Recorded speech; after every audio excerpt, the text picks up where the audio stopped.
Hello, beautiful people. My name is Emma, And I'm MC. and we are your hosts of the G Forces podcast. So, as you can tell, we have a very different setup today. This is our first time ever doing the podcast remote from one another.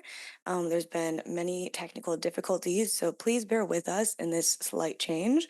It's not going to be like this forever. We are just in different places for the next couple of weeks.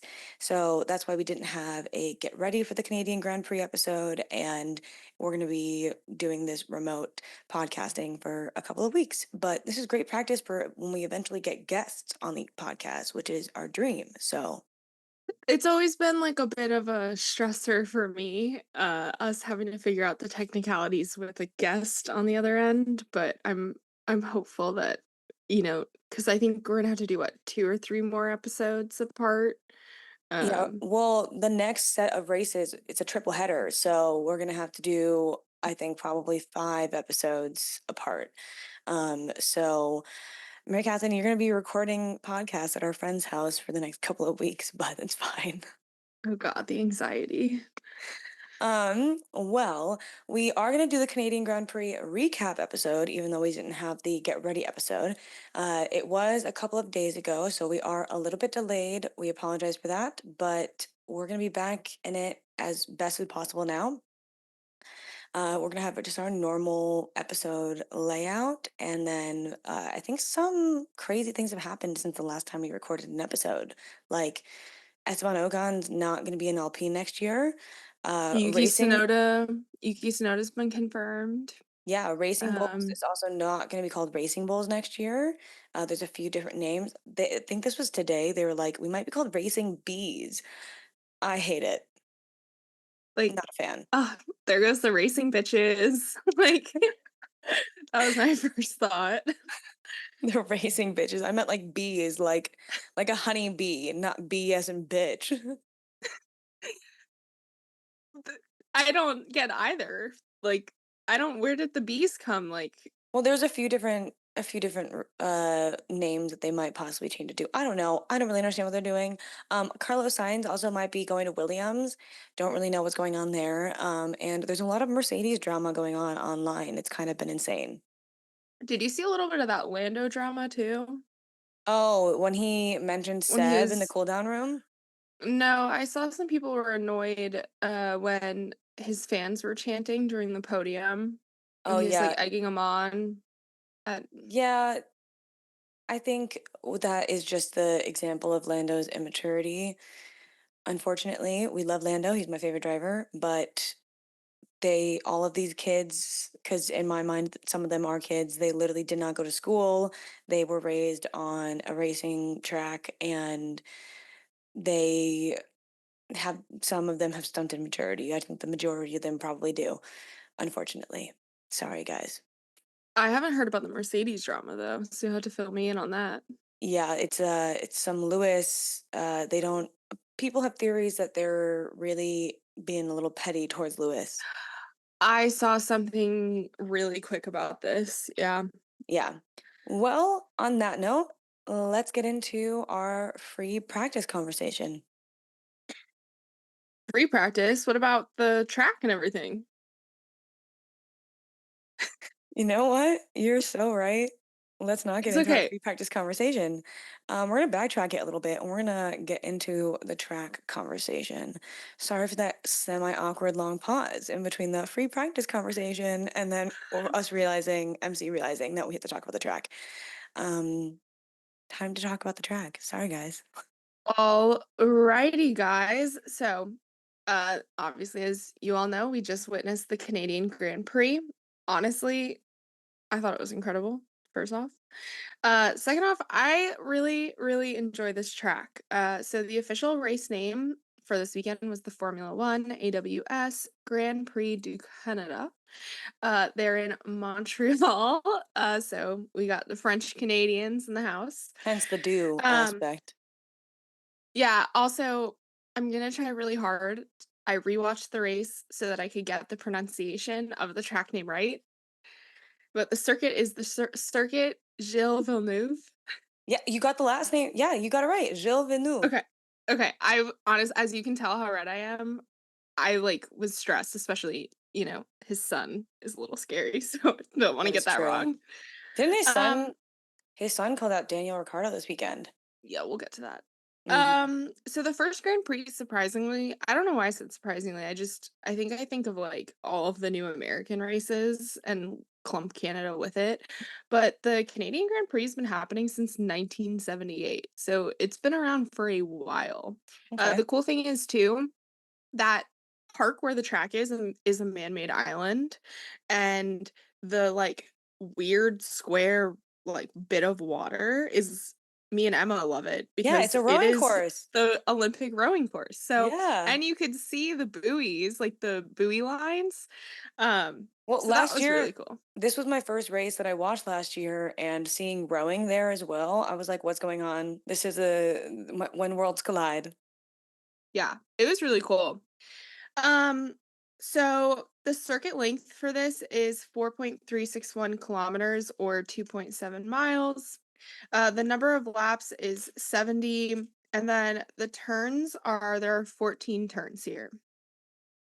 So the race distance they're doing in total at that amount of laps and that length is 260.286 kilometers or 161.734 miles. The lap record, which I believe is still in place today, was placed by Valtteri Bottas in 2019. He was with Mercedes then, and he did a lap in a minute and 13.078 seconds. So we were actually seeing, I think, similar, if not faster times around the quali laps. But Yeah. due to the absolute carnage of weather on race day, I think we got like close, but we didn't break it. I don't think we got close at all, to be honest. There were times where they were going like It a was like minute and 1:30. 20, a minute 30. Fun fact also about Canada, I don't know if you're going to mention this, but I'm going to. The Canadian Grand Prix holds the record of being the longest Grand Prix ever. I think what was it, like 20 or 2009 or something? It It was like lasted for 4 like, hours. yeah, because there were so many red flags, there were so many crashes, so many weather issues. So I think that's It's cool. actually the reason why we have, a Delta time now. Yeah. It's the reason why there's, like, legitimate limits, because of that race. Jenson Button, I believe, won that year. Yeah. Um, so there are only 2 detection zones for DRS, but there are actually 3 DRS zones. It's a little confusing. Um, so the detection zone 1 is between turns 5 and 6, and activation begins after turn 7. And then detection zone 2 is after turn 9, and activation begins between turn 11 and 12. And then it's literally like the second activation zone, and then a corner, and then the third activation zone. So, Okay. um, a little bit weird. Um, but yeah, another thing I wanted to mention that was a huge deal this weekend was the fact that this is a newly resurfaced track. Yes. So that was a big deal because, from my understanding, this track is not really utilized besides the Grand Prix. No, it's And very similar to Australia where it's like it's a a park. park. And so apparently on the roads during the rest of the year it's a big like cycling area for the city, but for the most part you don't have people driving on the roads. Yeah, you're not gonna have like Yeah. support formulas. Oh, yeah, no, I don't think there's anybody else that races there at all. Yeah, so it's a newly resurfaced track. For those that don't really know, what that means is, think about when you're in your neighborhood and they repave a road. Think about how smooth that thing is, and then think about how smooth and there's like no rubber on this road. There's no debris, there's nothing. So you have a smooth ground, and then you add rain. Yeah. So that's why we had the problems we had this weekend. Yeah. Um, so yeah, that's the track. I really, really like it. As some of you noticed, there's a lot of wildlife. We got groundhogs. Um, We can they're the confirm that big they are not beavers, like I was saying in every other episode. Beaver or badger or something. They are groundhogs. I'm sorry. I got way too excited about my wildlife.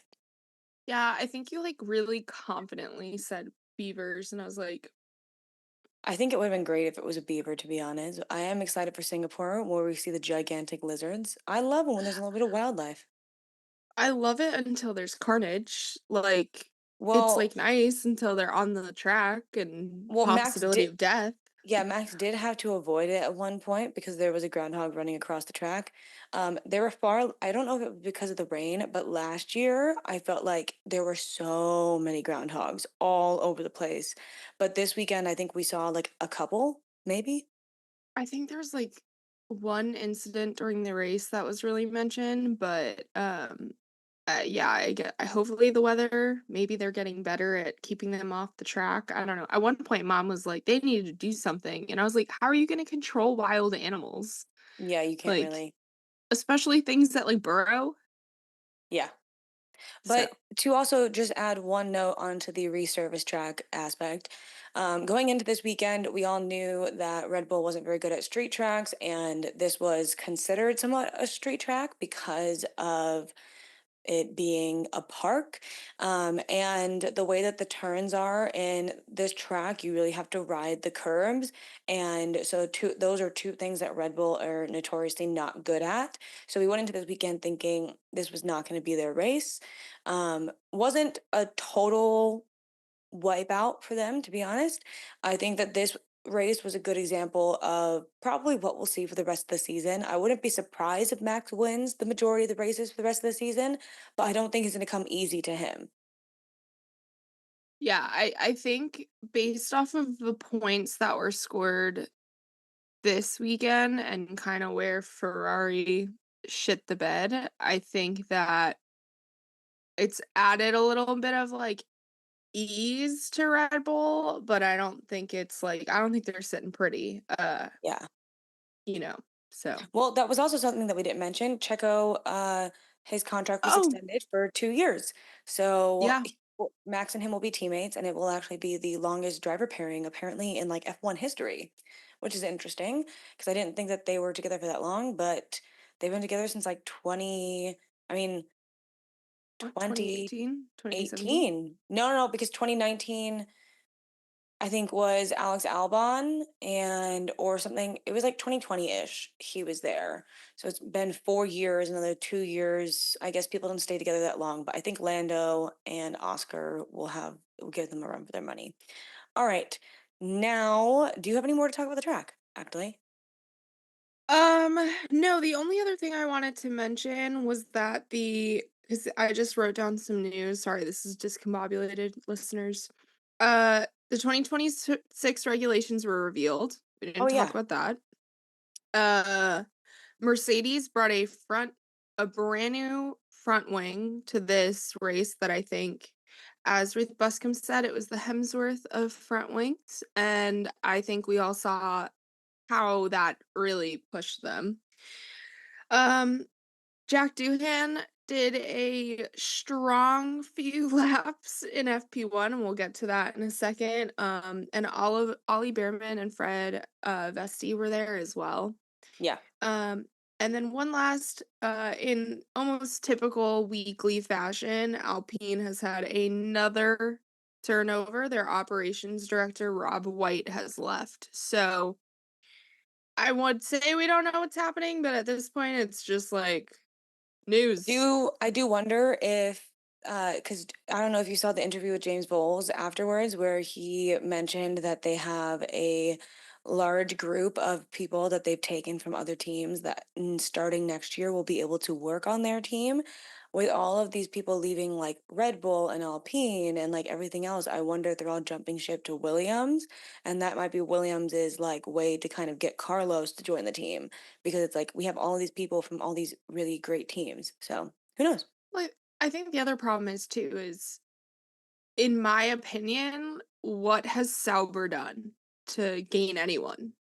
Like, I They don't no one nothing. The only promise is that Audi is going to be in charge of it in a year, and they have succeeded and done really well in every aspect of motorsport that they've been a part of. But it's yeah. going to take years for them to get good. I also just, like, it's bad. Like, it's It's bad. bad there. Like, it's not doing well, it's not great, like, you barely hear about them at the end of the Yeah. day. So, Yeah, but that's kind of my roundup. I don't really have anything else if you want to get into practice. Yeah, I'm down to get into practice. All right, let's do it. So, FP1, we already started off the weekend with torrential downpour and hail and just an absolute shit show of weather. The pit lane actually remained closed for the first 20 minutes of FP1 because they were trying But to dry out the track. it wasn't delayed. Yeah, that didn't make any it's they just don't care. And so for the first 20 minutes, everyone was just sitting there waiting. Eventually, cars went out after 21 minutes, obviously, because it was finally open after the first 20 minutes. And I think the main thing that I really have was that Joe hydroplaned at turn 5. He slid into the wall and caused damage, and he brought out red flags. So an already shortened session is now shortened even more. So between the middle 20 minutes of the session were basically him crashing and then the red flags coming out. Um, so they had to deal with that. Again, the Saubers have just they I it's like the I can't Saubers and Logan Sargent, my heart hurts for them every single weekend because the drivers deserve better and like I'm so upset for them. My whole thing is that, you know, at least for Sauber, I can't include Williams in this, but at least for Sauber, both drivers are doing horribly. Yeah. So That's it's the not a thing, is driver that problem. it really does seem like it's an operational. I mean, they've had, They had what, only a another 50-second pit stop during this race. yeah, yeah. I I don't know. I don't know what is going on. I don't know if they've just like they're waiting for Audi to, I think they're turn literally the just tide, waiting. but I can't imagine any driver going there next year not going in frustrated already. Um, Yeah. I mean, I or, think next year for them is gonna be a bust year because they're just waiting for Audi to come in. Like, yeah, and Nico hey, Hulkenberg is just sitting there waiting for Audi to come in the next year after that. yeah. I didn't really have anything else for FP1. I feel like the theme this weekend was really, are they even gonna get out? Yeah. Uh, so FP2, Well, the last thing oh, again was the Jack Doohan. He literally only got yes, 3 laps of runtime. That was it, 3 laps, which is which, quite unfortunate, but, but I hopefully he'll get also another FP1 session at some point throughout the season.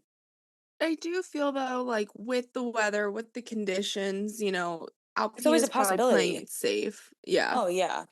I do think because of the whole Esteban Ocon situation, and I know that Jack was already supposed to do FP1. It still makes it seem like Jack's going to get the spot, to be honest. I'm hope he gets more practice sessions this season. I mean, any of the guys, any of that lower formula guys, I mean, you know where I stand. I think, sometimes it's like give the boy a chance. Yeah, But um I'm curious to see how many more practice sessions they put him in. yeah, Because I would hope they would. Like 3 laps, like, come on, guys. Like, yeah. Well, I hope they give him one so of the European circuits. yeah, that's what he was saying he was in the post-race show and he was saying, hopefully, but it seems like from the vibes I was reading into, it seems like there's some level of discussion going on. I think there is definitely. Yeah. All right, Do you have an that's it for ready? FP1. FP2. Okay, so the only major thing I had was Max complained about smoke and came in, and all of a sudden, it was like Red Bull was like a beehive. They were cutting into the car. I don't know what was happening. I don't know if it was a part of an upgrade, um, but it seemed a little chaotic. Apparently, it was an ERS issue. What does that mean? I've remembered doing something on this, but I cannot remember what ERS means. Is it the energy Um, recovery system? That's exactly what it is. Thank you for remembering that. Um, but yeah, apparently it was an issue with that, and so that's why the car was super smoky. Mhm. I was really Charles hoping. also had an issue during FP2. He had gone out on inters, but the track hadn't been Yes. declared as wet. Apparently, the drivers can only go out on wet tires, so that includes as Ruth was saying, X wets and X inters. sweats. Jollian. Um, so if you want to go on either one of those tires, the actual track has to be declared wet by the stewards. It hadn't been declared wet, so Charles was investigated. I don't think he was penalized for it, but they were still investigating him for it. And I think that this was the beginning of the downfall of Ferrari for the weekend. I'm nervous because this is what happened mid-season last year, and I don't remember because we didn't watch the beginning of 2023, but Ferrari's strategy shit the bed, and Well, and they even the it way that his race engineer was talking to him, like, was like, you're slowing down, but stay out. And he's like, well, what's the problem? And the race Mhm. engineer is like, we're working on it. And he's like, no, that's not, tell me what the actual problem is because I'm the one actually in the car. So I'm nervous that this is going to be bad for them. But I also think they know they have to get their shit together because Lewis is going to be there next year.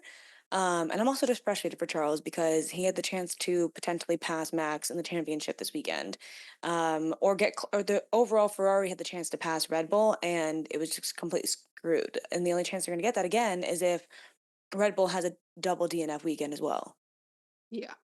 So I I don't know. I don't know. I feel like this is literally what the same stuff was where it literally boiled down to almost like tire strategy and communication and I have this was it this season or last season that they weren't like that they were not communicating to either driver and so like Charles or Carlos didn't know if they could pass and it was like Ferrari just tell your drivers like just be clear like I feel like sometimes they and again, I don't know because I don't know how much any of the teams wanna relay on the radios because 'cause they're so public, but sometimes it's just like, "Guys, you cannot let your drivers go in yeah, blind." yeah. So, anyways, That's all I really have for FP2. Um, do you have anything else for FP2? no, and I only have 1 note for FP3. Joe brought out the red flags again. Yeah. I just my heart hurts for him. It's like he can't win. And he was the one who had the 50-second pit stop. Like at first while I was watching the race, I'm like, why is he so far behind? And then I saw later on that he had had the 50-second pit stop. I'm like, of course. Of course. Yeah, I just I worry that he won't be on the grid next year merely because of all this, because there's so many other people being spoken about and there's other F2 guys that are being talked about. Um, I mean, you know where I stand. I want him on the grid next year, but it's also just at this point, looking back at history. If he's not on the grid next year, I think looking back at history, I think there are people like Mick Schumacher who didn't perform well in F1, who's now in WEC. I think there's a chance that Yeah. Joe could easily get a spot in one of those. Well, that's what I've been saying about like Logan Sargent is that I can see some of the guys leaving F1 and like thriving. Um, Yeah, 100%. but that's all I have for FP3. Did you have anything else?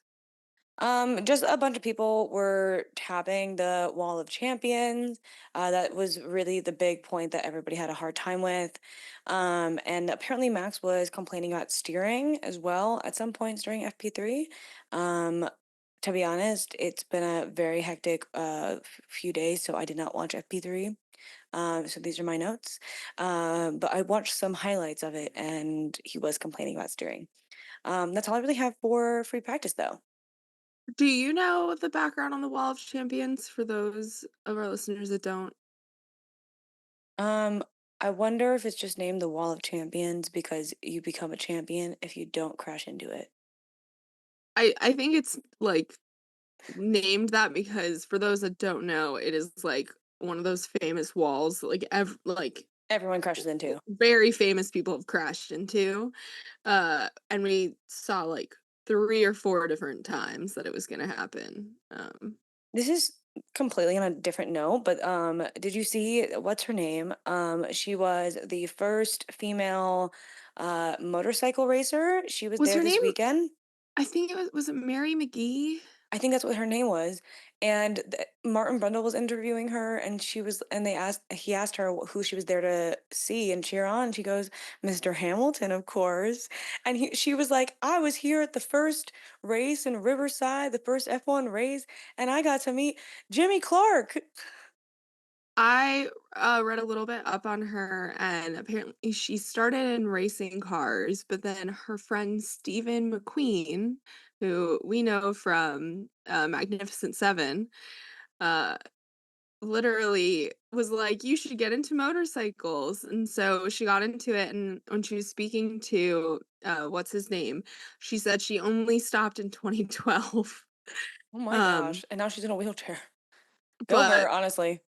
yeah, the only other person that I was like, "Why are you" not Mary, but there was one person that I was like, "Why are you there?" And that was Liza Koshy, Did the you see YouTuber.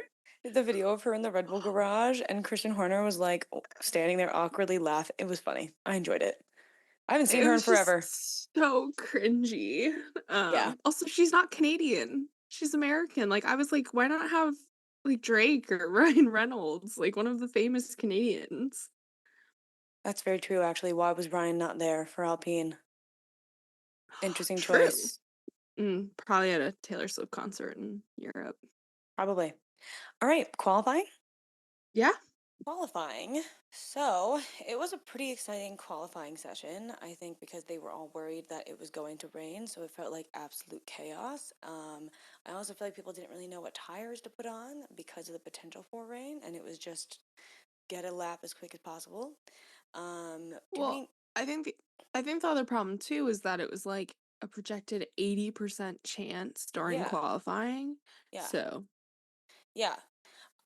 I I don't know much about Montreal, but I'm guessing it's a very rainy place. The way that everyone was talking about it, it seemed like it rained there all the time, like in other past races. So all I maybe know is that it's cold as shit in the winter.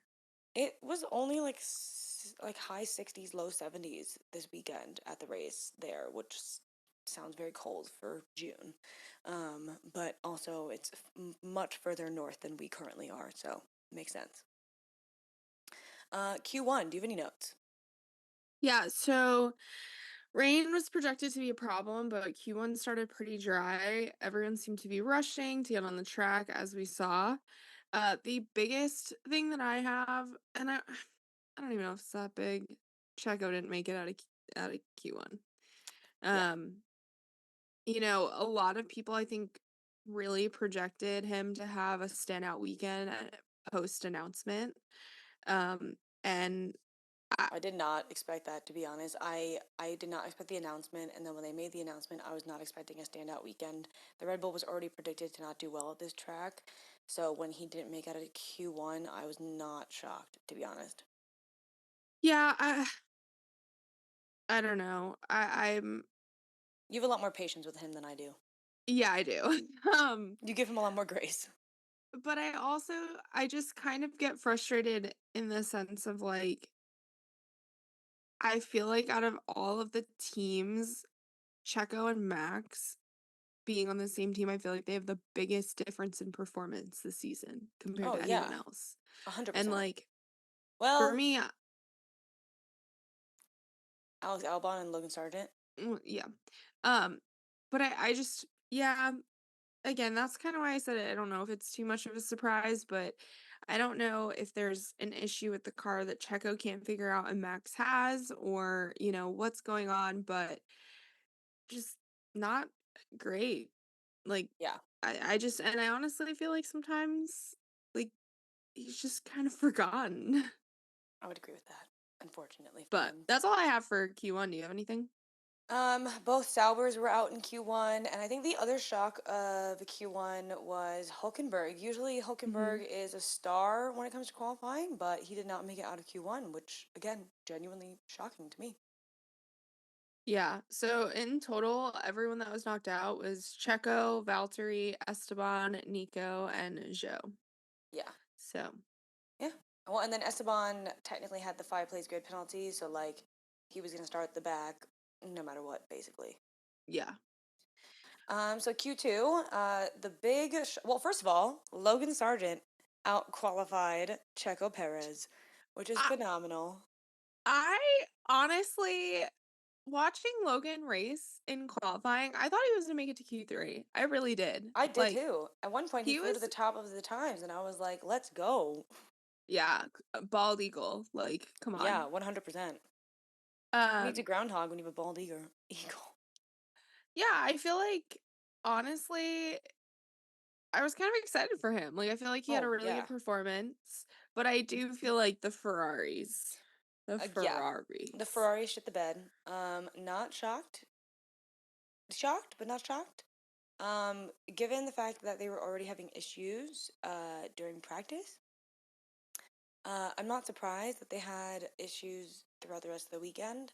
I'm really hoping that this is not a consistent thing throughout the rest of the season because this was giving last year, and Do we last year was know if not fun. do we know if they brought upgrades this weekend? I don't think so. Jesus. Well, and it's even more of a shocker coming off of Monaco. Like, they got P1 and P3 in Monaco, and then they were struggling. I mean, they had, yeah, I'm not going to tell you what happened yet. I would We'll assume get y'all to have it. watched the race, but still. So, yeah, the people who were knocked out in Q2 were Charles, Carlos, Logan, K Mag, and Pierre Gasly. Hmm. So then we get to Q3. I don't know what drugs they started pumping into the Mercedes, but apparently George's Mercedes was thriving.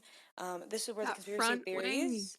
The This is where the front wing. Yes, but this is where the conspiracy theories about Mercedes sandbagging Lewis start. So Lewis qualified P6, if you don't know. P6? P7? It's P7. P7. I don't have it, I just have it written down with commas. I don't have P whatever. But yeah, he qualified P7. So people think the difference, well, George qualified P1, he got pole. The difference between the two of them wasn't too drastic, but apparently Lewis's tires were just not like up to temperature, which people are like, so are the tire warmers not on when they're putting them on the car? Like, it just, I think the conspiracy theories are going to get a little out of hand, but also they're kind of not dumbfounded. Like, it makes sense why obviously a team is going to support the driver who is going to be there the next year. They're not going to support the driver who's leaving as much. But Um, I think we have to be careful in how much value we put into the oh conspiracy yeah, theories. we're not going to Uh, believe I everything they're saying. I'm curious because he was in the pre-race interviews, he seemed quite positive going into the weekend. I Like, mean, compared to how the car has been over the last few years, just qualifying in the top 10 is an improvement for them. So, yeah. Damn. but yeah, In Max, who we thought was not going to do well, ended up qualifying P2 for the first time in a really long time. P1 and P2 had the exact qualifying time, the same time to the decimal, which is kind of insane. But to my because understanding, George, yeah, it's only the second time in F1 history that this has happened. I think so. Well, and because George did it first, that's why he kept P1. And I do think that him qualifying P1 was a huge help for him because normally people who qualify on pole and max P2, this is more of a Charles problem. You usually gonna get screwed. But George actually kept the lead pretty well at the start, I'd say. Yeah, I think, a lot of times we see Max have a faster start in the race, and we'll get to it in a second, but I do feel like this was a level of confidence in Mercedes. Conspiracy theories aside, I feel like this was a level of confidence in both cars Yeah. than we've ever seen all season. I Oh, mean, 100%.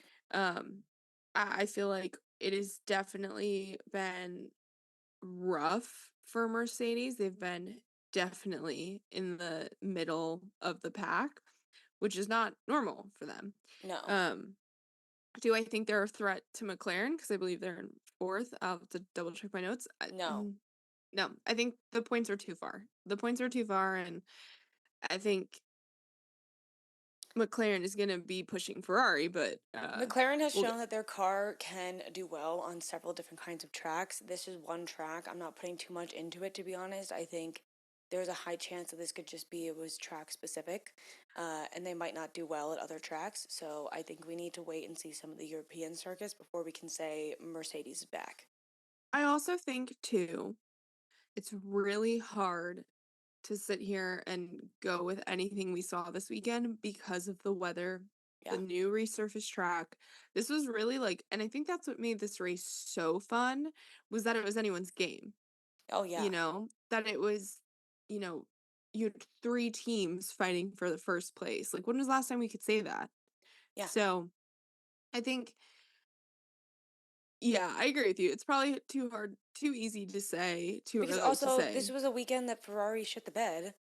Typically they're not doing that, so I think we have to wait and see. Yeah. That's all I have on qualifying. Do you want me to go over the top 10 for that? The last one on qualifying that I Oh. wanted to go over was the V Carbs, both qualified in the top 10. So did both Aston Martins, which hasn't happened in a long time, and so did Alex Albon, which is great for Williams because they definitely need that. Well, and speaking of the V carbs, like we mentioned earlier in the episode, there was some Comments. pretty negative, well, I wouldn't say negative. I think some pretty harsh opinions stated about Danny Ricciardo this weekend. If you haven't seen it, I think it's He, Jacques Jacques Villeneuve. Villeneuve. He kind of, in his own words, said that Danny has made his personality very sellable. He basically said, "Why are you still here?" Yeah, I he think was he like, literally "You've said, "Why are outlived." you still here?" And Danny actually out qualified Yuki. Well, So yeah, Danny was asked about it after qualifying, and I think you kind of saw the anger in this kind of result. Um, I think Yuki has done an incredible job. Do I agree with what the guy said? I think it was harsh. yeah. I definitely think, especially with the direction the sport is going in, I think they have to sell their personalities. They're basically influencers at this point. Think about It was kind of a boomer comment to make, to be honest. well, also looking Yeah, I think you can say that that you're frustrated that somebody who has performed poorly over the last few years is still in the sport. I think by saying you've made your personality really sellable, that's part of the job now. well, and that's the problem too, is that uh, and I think you kind of see David Coulthard and Mark Webber talk about this, is that it's not the same sort. I mean, you even heard some of, Max and Fernando Alonso and all some of the Yeah, they're guys like, we talk didn't about sign up for this the way that it is now. I look at Vegas. Vegas was ridiculous. Oh It's yeah. not it was like a circus, felt like the Hunger Games, but I think unfortunately with the way of the world, athletes have to have personalities. Yeah. So, 100%. yeah. All right, that's all for qualifying. Now we're going to get into the race. Just a reminder for the race, Esteban Ocon started at the back of the grid because he had a grid penalty from Monaco with all of that drama. Both Saubers also started from the pit lane. They both got a new rear wing, so they had started from the pit lane because of that. And every car started on inters, where the Haas's started on X-Wets, which was an interesting choice. And it had me very excited for the first like 10 laps of the race because I was like, is this the day that we get a Haas on the podium? Is this the day where we get Hulkenberg a podium? Because he still has not been on the podium once. Well, I think that's the thing, is that this boiled down to like really how the track was going to be. Oh yeah, The track conditions inters were was changing constantly. changing constantly. There was weather projected, the timing of the weather was very hard to predict. Um, but I do think that them being on those X wets like It was awakened entertaining. everyone. Like, Well, in the first like 10 laps, K-Mag, I have notes on this. Um, K-Mag had made it all the way in front of Oscar, so he made it up to what, P3, P4? By lap 5, Kevin Magnussen was at 4th place. And he started at what, like He 14th or something? started He started um 14th. 14th. And so he was up 10 spots, and Hulkenberg was also up 10 spots. Yeah. So it made for a very entertaining race. At least for the first bit, I think if they had gotten the timing right, they could have.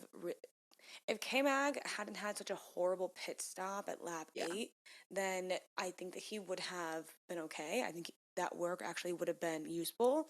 But he had like an 8-second pit stop. It was 8.6 seconds. Yeah, yeah. And that shit kills you. That is the crap that is, like, They at the weren't end ready of for the him. day. You saw the running. You could see the mechanics running out of the garage with tires. Yeah.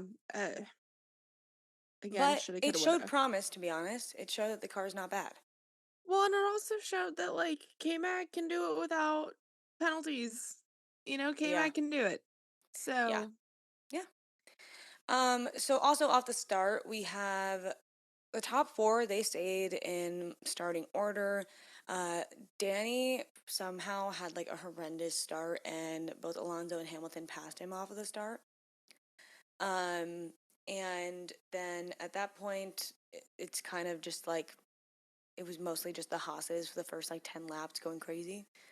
Then we see Charles's engineer mention an engine issue, and he mentioned it was possible. Charles mentioned that it was impossible to overtake. This was like once they said it was an engine issue and they weren't calling him back in. I'm like, oh, this is gonna be a long day for Charles. This is not gonna be a fun race for him. you thought that was when it was a long day? I thought when they put him on slicks and then it started to rain and it took They him, like, they hadn't put 2 him on slicks minutes. yet. He was still on inters. He hadn't even pitted yet, and so No, no, no, I immediate. know. This is later on in the race. That's when I was like, "Oh god, he's gonna go home and break something." No, no, no. When he was complaining about the engine at first, I was like, all right, this is not going to go well. And then they just kept him out there.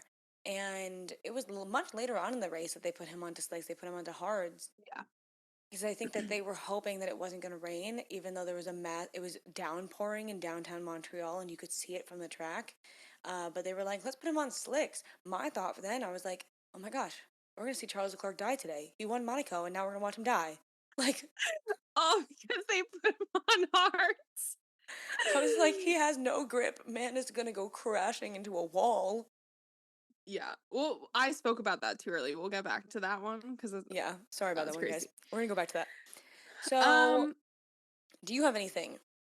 so the only thing I have is that so we know about this engine issue with Charles, and then by lap 7, Charles I think was losing up to a second in the straights, Yeah. which was just like, oh my god, what is happening to his car?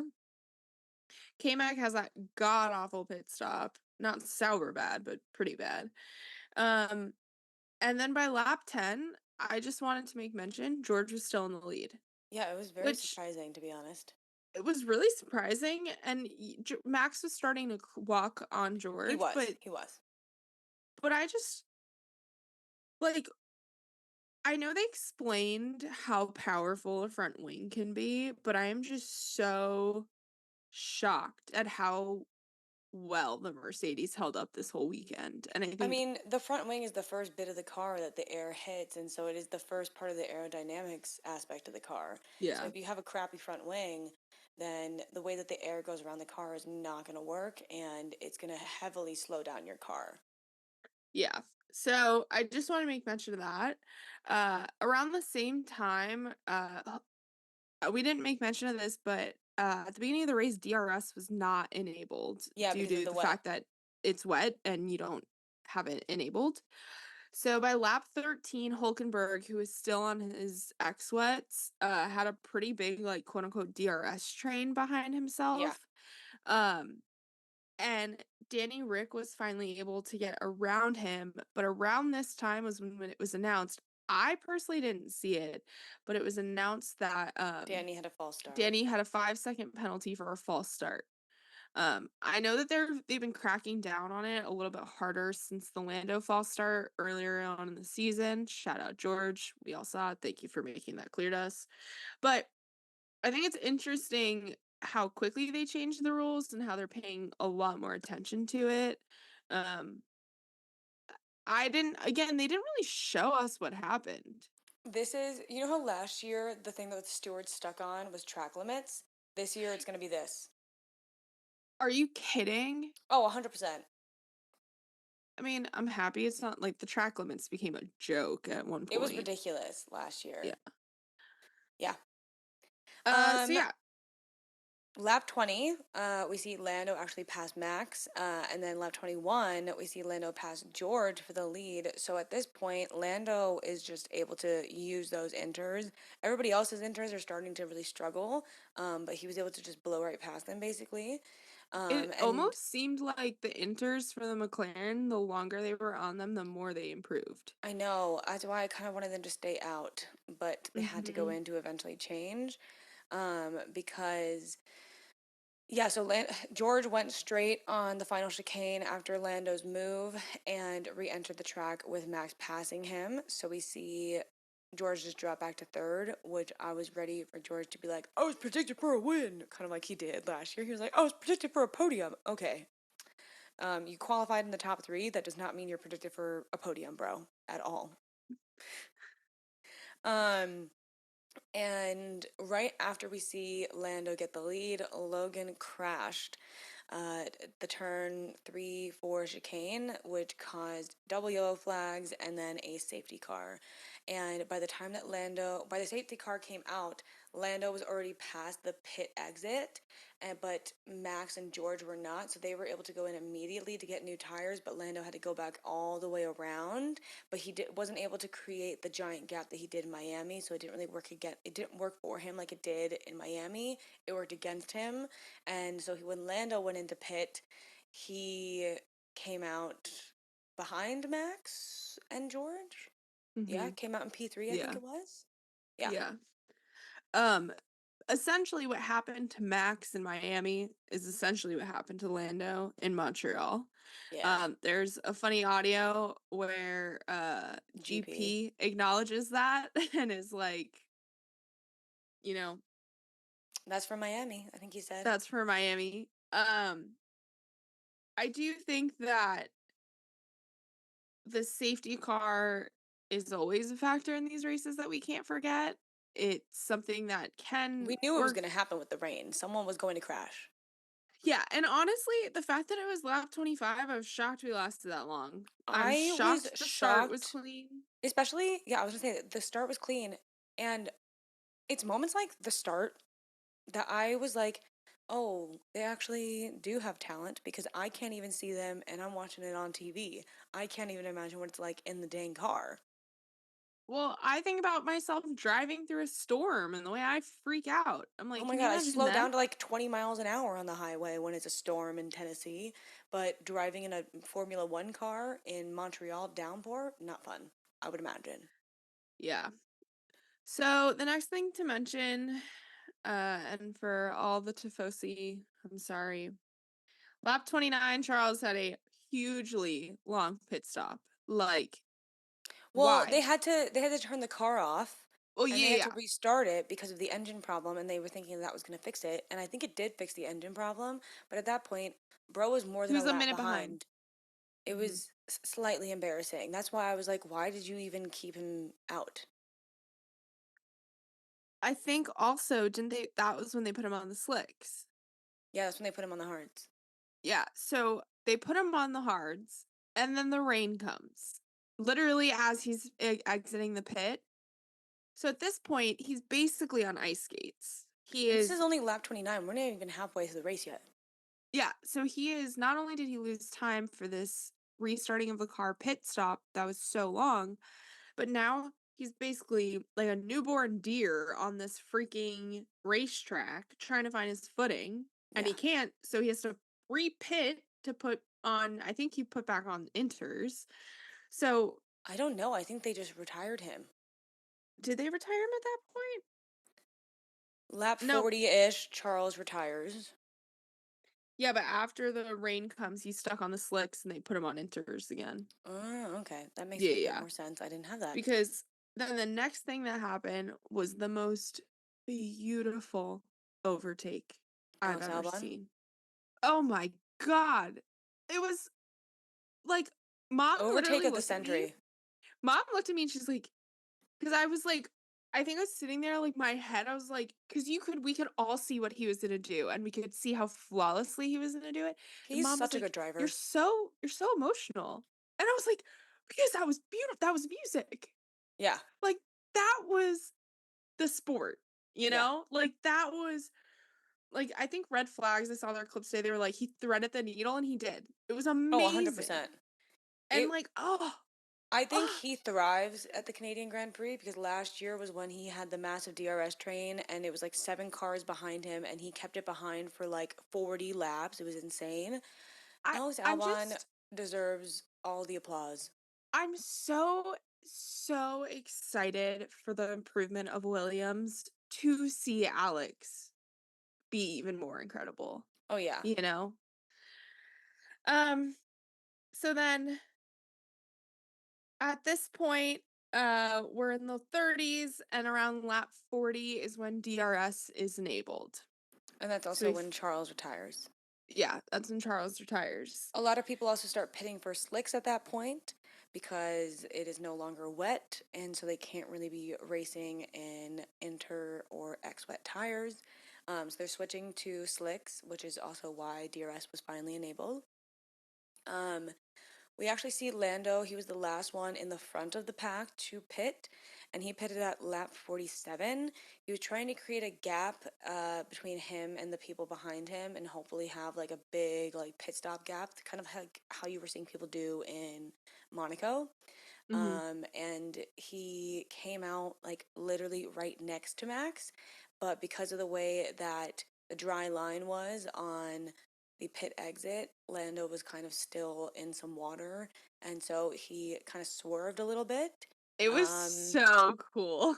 it Like was a really cool part of the race, but I was like, dude, you're not. It's not gonna happen. Max is passing you. it very much gave, like, rally car energy, the Oh way he yeah, was trying to, like, swoop in and yeah, just w yeah. I loved it. Um, it also, like I don't know about you because you didn't watch it together, but I was, like, sitting there, like, buzzing, and because I was like, "Maybe he'll get it. Maybe he'll get it." Oh yeah, 100%. And they had like a decent pit stop too. It was like 2 seconds or something like that. And I was like, Mhm. okay, we can do it. But no. Then we also see at this point when Lando's trying to pass George, we see George make a mistake, which actually allowed Lando to pass him. And George beat himself up about that afterwards because he's like sorry for a sloppy or like a bad race or whatever. But to be honest, I think that George drove a pretty decent race for himself. So at least that's my opinion. I thought especially because as Lando passes George, George and Oscar in the early 60s, around 62, are really battling. Yeah.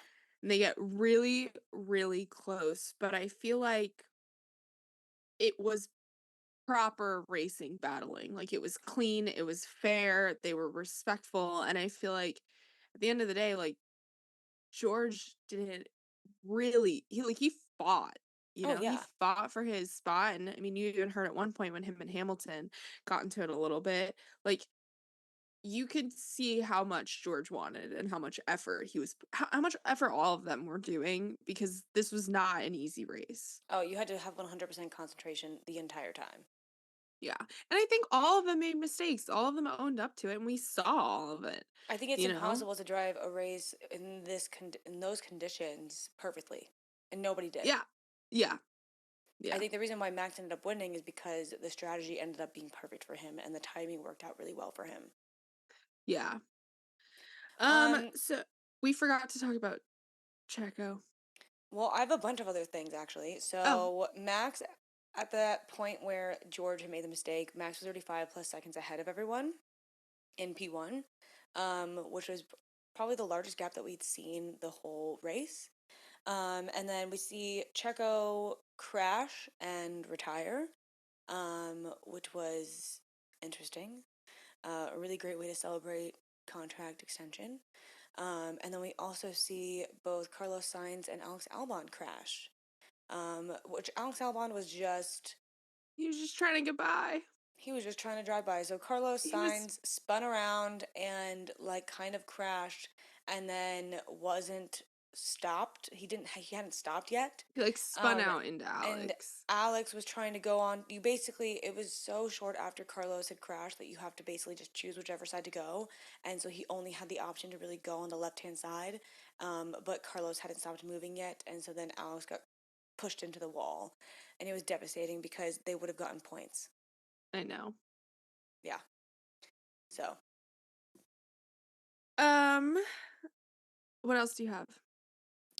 The next part that I have was that, well, a safety car was brought out, so because of Carlos and Alex, and George and Lewis actually pitted for mediums. Both, well, no, George pitted for mediums. Apparently, Lewis pitted for hards, and Lewis thought he was going for mediums, or it was something like it was more to the conspiracy theories about Mercedes trying to sandbag Lewis.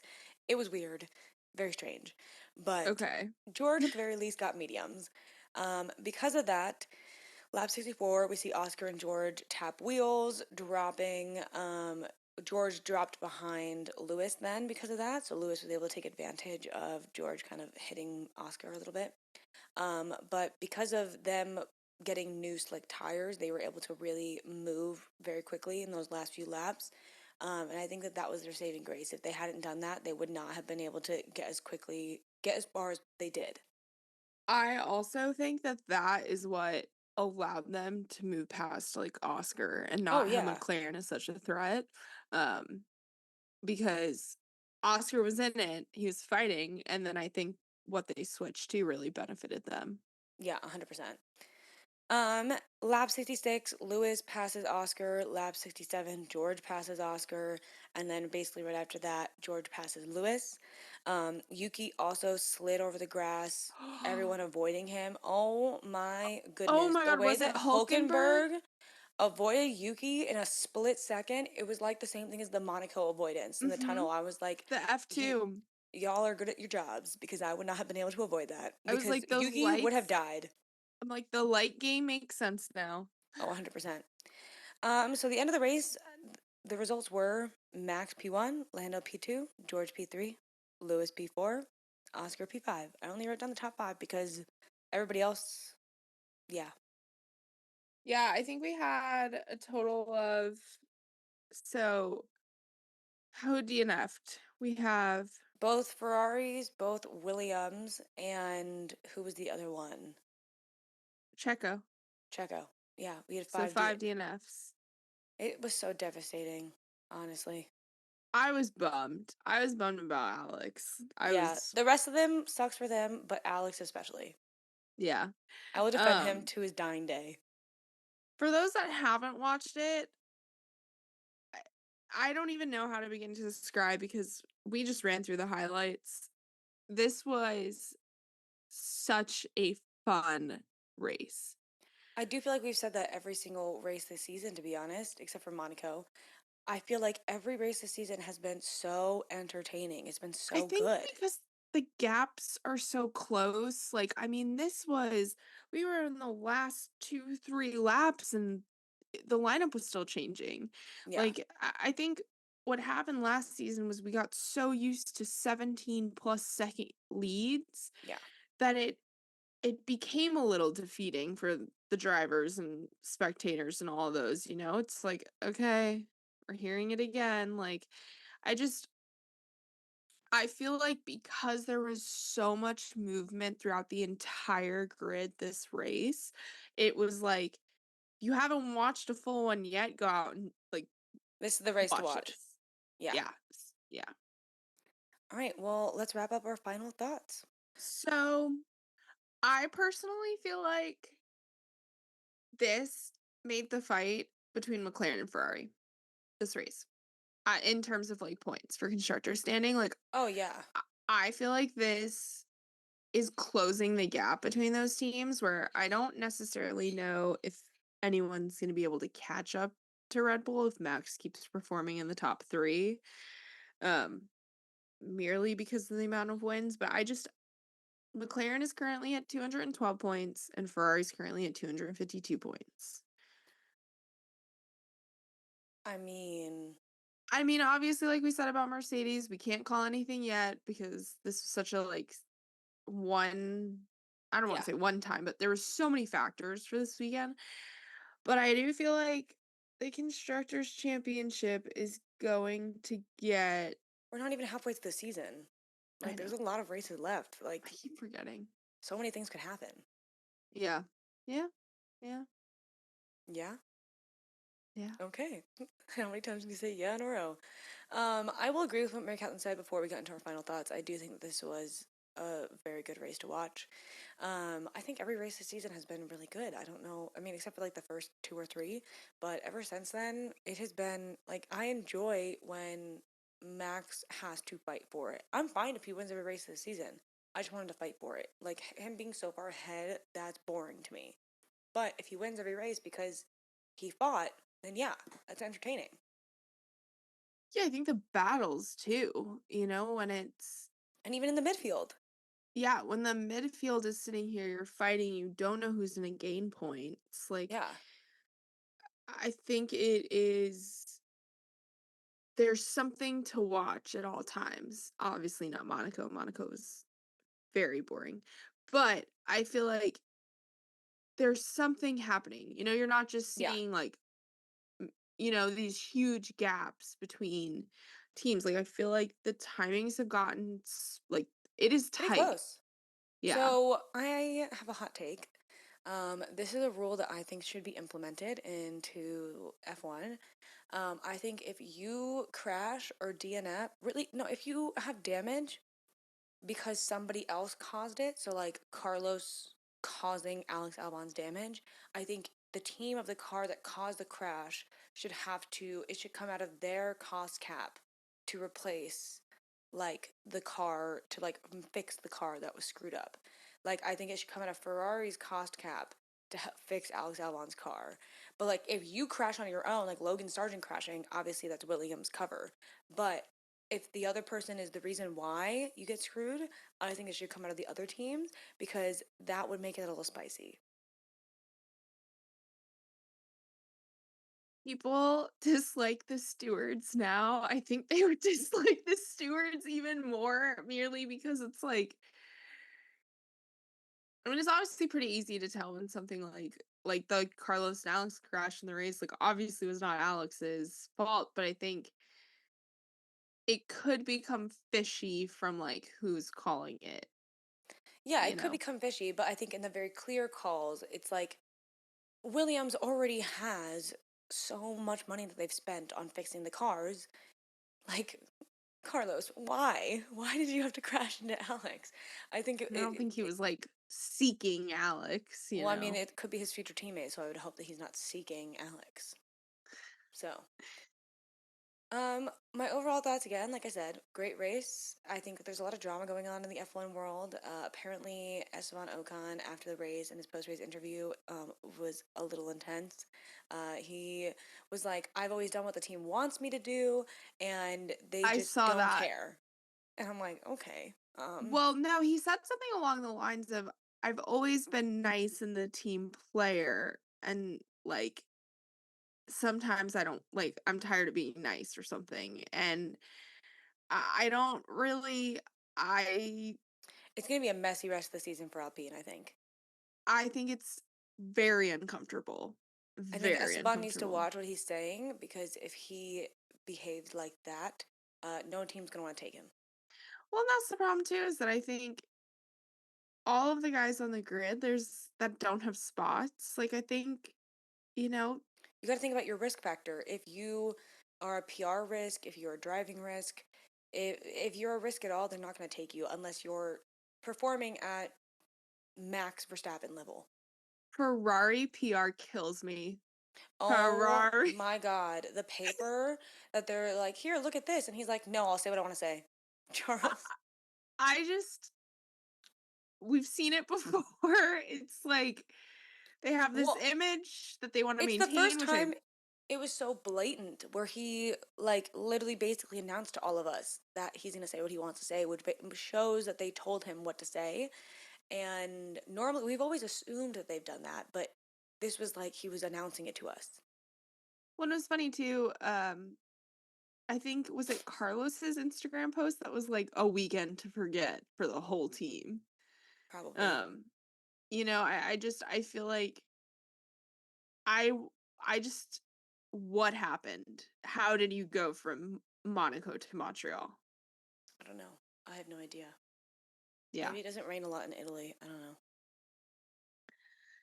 Um, that's really all I have. I feel like my other takeaway was it was very strange watching it by myself.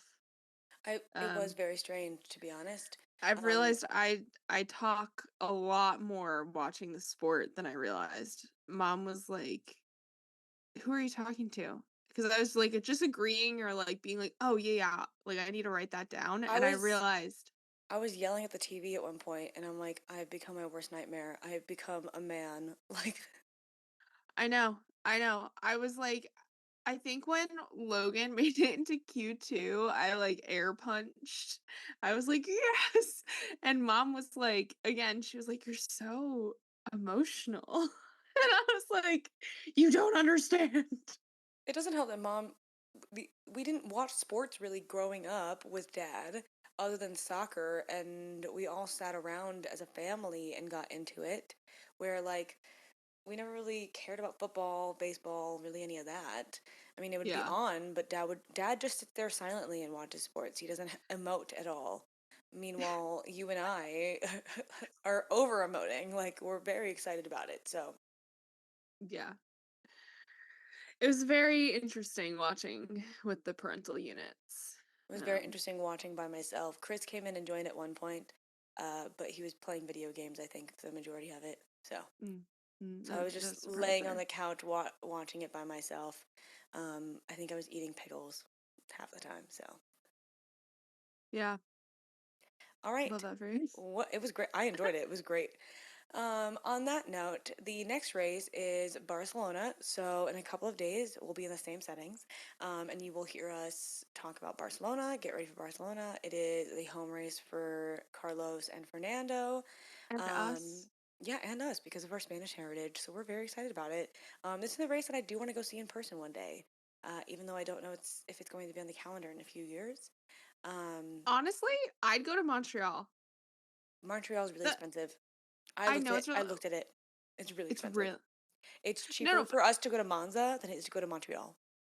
okay, but I will say Montreal, for anyone listening that was either there or that's Canadian, t so much props to you guys because that was a packed stands for all the practice sessions, like, because some of them, like, it's, like, Thursday or Friday, and there's no one there for practice, and Oh it was yeah. like, people turn out for this, and I love to see it, you Oh, know? 100%. Even in the rain, it was kind of giving like Midwesterners wearing shorts in like -2-degree weather. Did you see that one, guy who was making, like, drinks in a blender in the grandstands? No, I have to find it on TikTok. Just had a blender and he was making drinks in the grandstands. I love that for them. Honestly, that sounds Um, phenomenal. but All I didn't right. know it was so expensive. Yeah, no, Interesting. cheaper for us to go to Europe than it is to go to Montreal because I looked it up being like, oh, maybe Canada's cheaper. Canada's very expensive for us to travel to for some reason. Don't know why. Makes no sense to me, but apparently it Hmm. is. So Well, I'm very excited for Barcelona. It is one of the old historical tracks, and I think it's going to be a good race. Will probably have some sunny weather, and we're back on the European time schedule, so it'll probably be at like 7 or 8 a.m. yeah. Um, yeah, if you guys have anything that you want us to talk about in the next episode for the Get Ready for Barcelona, just let us know. Make sure to follow us on all of our socials: Instagram, YouTube, TikTok. We're trying to get better at using TikTok. I'm so sorry. I just stopped trying because I thought the app was going to get banned. I still think it's going to get banned. Um, It's just hard. I don't like I'm 28, you guys. It's very stressful. Like it is and I don't want to be the only one on our TikTok, so that's the problem. I I need to be better. It's me. I'm the problem. All right. Well, bye, guys. Bye.